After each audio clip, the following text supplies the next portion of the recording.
Bien, ahora tenemos una mesa verdaderamente donde vamos a charlar algo que es terrible para la Argentina. Es terrible para nuestra historia y mucho más terrible para aquellos que tuvieron que vivir el proceso más negro de nuestra historia y de nuestro país, que fue la represión militar, en este caso la forma más espantosa de terminar con la vida de seres humanos. Le damos la bienvenida a Tati Almeida. ¿Cómo te va, Tati? ¿Todo bien? Querida, bien, encantada. Un placer tenerte esta tarde. Muchísimas gracias.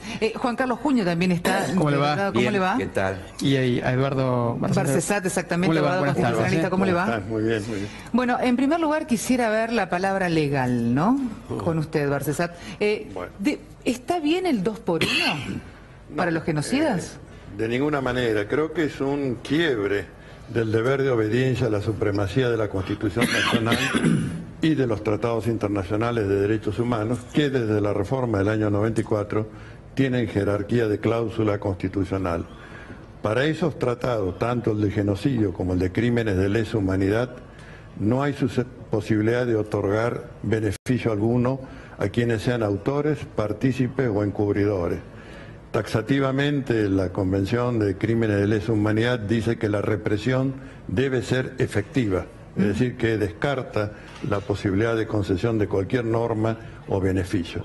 Acá estamos cotejando los tratados internacionales de derechos humanos con una norma procesal derogada y con bastante poca buena literatura, diría, ¿no? Tal cual. Desprestigiada, que además no regía ni al tiempo de los hechos ni al tiempo de la detención, del enjuiciamiento.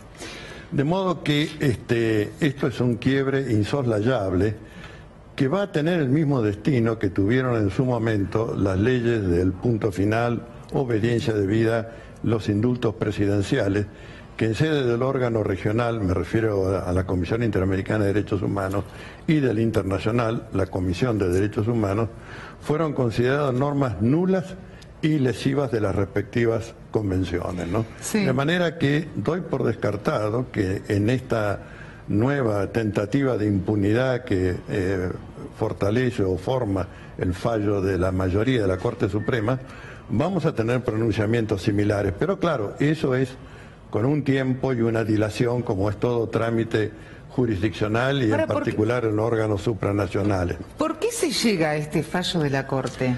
Yo diría que ya venía, voy a dar el clima político y el clima jurídico. En el clima político, diría desde el comienzo, la postura del gobierno ha sido, yo diría, penosa en materia de derechos humanos, al hablar del curro de los derechos humanos, al tratar de reinstalar una nueva versión de la teoría de los dos demonios, al ningunear las cifras, todo esto que generó un clima, por supuesto, favorable a que el Poder Judicial, más con dos integrantes que llegan muy condicionados al cargo de ministros de la Corte Suprema, sorprende lo de la doctora Hayton de Nolasco, pero también tiene alguna explicación en función de que el gobierno se allana a dejarla proseguir transcurrido el plazo legal que fija taxativamente la Constitución de los 75 años. También la actitud de la Iglesia, que empieza a hablar de la reconciliación, del perdón, etcétera, que por supuesto genera un clima que puede ser leído para los que dieron este voto como favorable. Creo que no pensaban que iba a tener la repercusión negativa que ha tenido. Es imposible que no se haya pensado eso. Ahora, debo decir que hubo un paso previo en el obrar de la Corte Suprema de Justicia de la Nación, que es el precedente Fontevecchia, donde la Corte tira por la borda su doctrina de que los pronunciamientos jurisdiccionales de los órganos supranacionales en derechos humanos son vinculantes, es decir, obligatorios. Ahora son potestativos, y la Corte cumple si quiere y si no quiere no cumple. Es decir, se convierte. Y Fujimori lo decía, el expresidente, pero de una manera mucho más graciosa y grosera también a la vez. Decía, los fallos de los órganos regional y supranacional se cumplen si son acordes a las decisiones del gobierno peruano. Bueno, hemos vuelto a esto, pero yo quiero destacar que cuando una falta de esta naturaleza se comete desde el Poder Judicial, que desde su primera ley de organización, la ley 27, ya por el número se darán cuenta, dice que el deber primero del Poder Judicial es asegurar la observancia, la supremacía de la Constitución Nacional aún por sobre los actos de los otros poderes que estén en contradicción con la Constitución. Bueno, ahora la lesión se ha cometido desde la Constitución. Vamos con usted, Tati Almeida, que conoce y bien de cerca esto que están padeciendo hace años de años las madres y las abuelas de Plaza de Mayo, y bueno, donde el tema resurge todo el tiempo y son pocas las voces que salen a aclarar qué pasó. Bueno, demuestra con esta decisión nefasta que le faltan el respeto no solo a la memoria de nuestros hijos, a toda la sociedad, a la humanidad. Pero se demuestra que este gobierno lo que quiere es eso, seguir violando los derechos humanos y borrar la memoria. Acá no pasó nada, ¿viste? Se pasan estúpidamente discutiendo sobre el número, como si fuera importante, son 30.000 y más. No importa el número, pero lo que no te dicen es que acá hubo un genocidio que vino desde el terrorismo de Estado. Eso no lo dicen, ¿viste? Entonces esto no te voy a decir que lo esperábamos, no. Ahora, no nos toma de sorpresa, porque es todo el entorno que decía Barcesac, desde que asumió Macri, es todo como que acá no pasó nada. Igual, de todas maneras, ustedes realizaron una apelación en cuanto se dio a conocer el fallo de la Corte. ¿Apelaron? Sí, no, nosotros hicimos la conferencia de prensa desde ya en Abuelas, inmediatamente, y donde todos los que entienden de leyes, nosotros hablamos desde acá. Claro. Realmente no nos vamos a quedar con los brazos cruzados. No, por eso. Te podés imaginar. Claro. De ninguna manera. Por eso es que aprovecho y estamos invitando a toda la ciudadanía que nos acompañe el miércoles 10 de mayo a las 18 horas en Plaza de Mayo, porque al principio habíamos dicho en Plaza Lavalle, pero resulta que la están arreglando, ¿viste? Así que no se equivoquen, es en Plaza de Mayo. Y ahí esperamos y estamos seguras que va a haber miles de personas, ¿viste? También hemos invitado, como hacemos todos los años para el 24, al grupo de Memoria, Verdad y Justicia.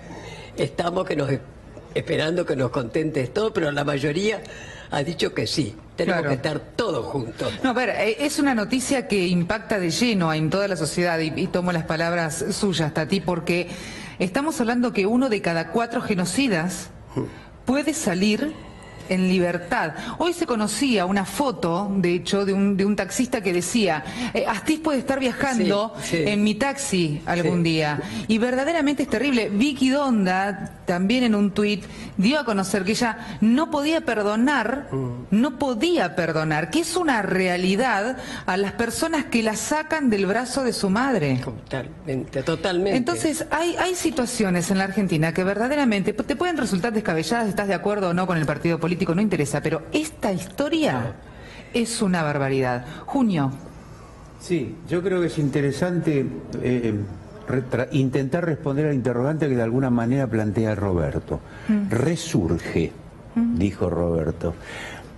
Efectivamente, asistimos durante el menemismo a toda una política similar a esta, con los indultos, la obediencia de vida, el punto final, e incluso en otras épocas anteriores a esta dictadura, que fue lo peor que nos ocurrió en la historia, obviamente. En realidad, estos asesinos, o sea, estos núcleos dispuestos a cometer estos actos aberrantes, que vale la pena reiterarlos porque si no se pareciera que se olvidan, ¿no es cierto? Acá tuvimos campos de concentración, como vos decías, robo de niños, violación de mujeres, etcétera, etcétera, etcétera, ¿no es cierto? Siempre hubo núcleos que se dedicaron a hacer esto, que como nunca lo hicieron durante la dictadura. Tras de ellos hay un poder real, económico, social y cultural, como decía Rodolfo Walsh. Entonces, en realidad, yo creo que ese poder real necesita que los que siempre le hacen el trabajo sucio, cuando necesitan en términos políticos reprimir y matar, necesitan que no queden esos personajes nefastos en la estacada, que no queden en prisión, porque le cumplen un papel cuando los necesitan. Por Ahora, lo tanto, por eso resurgen, porque hay un poder real atrás. Y yo creo que ahora hay condiciones políticas con el macrismo, por lo que aquí se explicó, que sienten que es el momento. Y así es que la Corte hace este fallo oprobioso. Si querían quedar en la historia estos cortesanos, van a quedar en la historia como un fallo oprobioso, ¿no? A mí lo que me llama la atención, además también de nuestro país, que está tan cuestionada la justicia, lamentablemente, porque podría haber sido otra la historia, la Corte realiza este fallo. A medida que se van presentando los pedidos de excarcelación, se trabaja también desde la justicia para decir no se los podemos dar. ¿Para qué se pierde tanto tiempo? Si en realidad cuando se va a presentar el pedido directamente ya se sabe que no se los van a dar. ¿Para qué se pierde este tiempo? No hay que bajar los brazos, la lucha tiene que continuar. Tenemos que seguir firmes. No.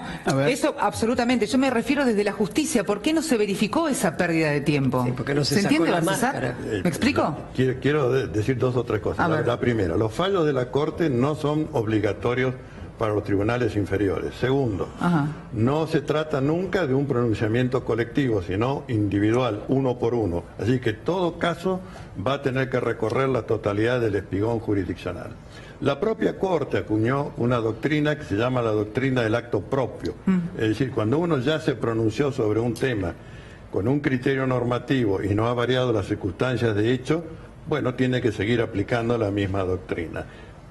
Quiebre que se produce en este fallo respecto de Hayton de Nolasco, que había votado en el 2009 correctamente sobre la inaplicabilidad del beneficio del 2 por 1. De manera que es un gesto, yo diría, de resguardo de la dignidad del discurso jurídico y de las prácticas jurisdiccionales, que los jueces de grado, es decir, todo lo que está por debajo de la Corte, preserven la doctrina que han tenido hasta acá. Y ya hemos visto que hay fiscales que han pedido la inconstitucionalidad del 2 por 1, si es que la consideran entonces aplicable, que sea declarada inconstitucional. Y estamos trabajando ya en la preparación del pedido de juicio político contra los 3 ministros de la Corte que han emitido este fallo, porque es inasible en el derecho. ¿Cuándo se presentaría? ¿O cuándo lo...? Denos un poquito de tiempo. Yo les prometo que el día que lo hacemos venimos acá. Bueno, volviendo al tema de la marcha, que es el miércoles en 10 a las 18 horas en Plaza de Mayo. Bueno, preguntarle a Juno y a todos ustedes, ¿no? ¿Cómo va a ser o qué esperan de esta marcha y que el gobierno... Bueno, esperamos una multitud, Robertito. Porque pero ¿qué espera la respuesta del gobierno? ¿Cuál va a ser, no? Por lo pronto, hace falta un enorme pronunciamiento de la sociedad. Por eso quiero referirme a eso. Este no es un problema solo del kirchnerismo, que tuvo un gran trabajo en materia de memoria y verdad y justicia, sino del conjunto de la sociedad democrática, por todo lo dicho acá. Y la verdad, nosotros tenemos confianza en que va a haber una multitud, porque va a trascender a las fuerzas políticas y esto ha tocado el corazón, el sentimiento de una enorme mayoría de la sociedad sensible, democrática y humanística. Va a haber una gran multitud. De forma tal que nuestra esperanza es que la respuesta de la sociedad empuje a los poderes fácticos a que esto sea revertido. Quizás una línea sea la que de alguna manera plantea el doctor Barcesat, que el Parlamento Nacional se plantee el juicio político a los miembros de la Suprema Corte. Está la apelación internacional. En fin, los instrumentos jurídicos habrá que ver cuáles son, pero estoy seguro que la opinión pública mayoritariamente está en contra de esto, y entonces tengo esperanza que sobre la base de esa actitud fuerte, decidida de la opinión pública mayoritariamente, revertamos este fallo. Bien. Sí, y además no solo va a ser en Buenos Aires, ya estamos recibiendo del interior de todas partes que a las 18 horas, tipo chicos del 24 de marzo, ¿se acuerdan? Sí. Que fue en toda la Argentina. Esto también va a ser así. Y no solo acá en la Argentina. Hoy ya he recibido noticias de Barcelona, de Madrid, de Italia. Van a hacer exactamente lo mismo. Se van a concentrar repudiando. Esto es algo tremendo, internacional, ¿viste? Ya trascendido. Y el repudio se lo vamos a demostrar, sinceramente, ¿no? ¿Qué va a hacer el gobierno? Por lo menos que se sienta repudiado, y la justicia, por supuesto, también, ¿no? Pero siempre, fíjate, recurrimos los organismos de derechos humanos siempre a la justicia legal. Jamás ni incitamos ni hemos hecho la justicia por mano propia. O sea que se agotarán todos los medios legales para ver si se puede revertir esta cachetada que han dado, ¿no es cierto? Eso es lo que pensamos. Bien, un cierre de cada uno de ustedes antes de irnos a la pausa, ¿le parece? Con lo que va a suceder tanto el miércoles y con estos años de historia que hemos tenido, que todavía siguen aquí en nuestra cabeza, y parece que solamente ustedes son los que hablan y nadie los escucha al otro lado. Bueno, una cuestión era el resurgimiento permanente que decías vos, y otra, ¿por qué ahora? ¿No es cierto? Incluso el 24 de marzo hubo una gran multitud porque ya había una intuición, ¿no es cierto?, de que había indicios claros de que había un momento político peligroso. Ahora ya se manifestó. Francamente creo entonces que hay un momento político, o sea, el poder político, el gobierno nacional, actuó dando señales fuertes para que esto ocurra. Está asociado el gobierno nacional a este fallo de la Corte Suprema.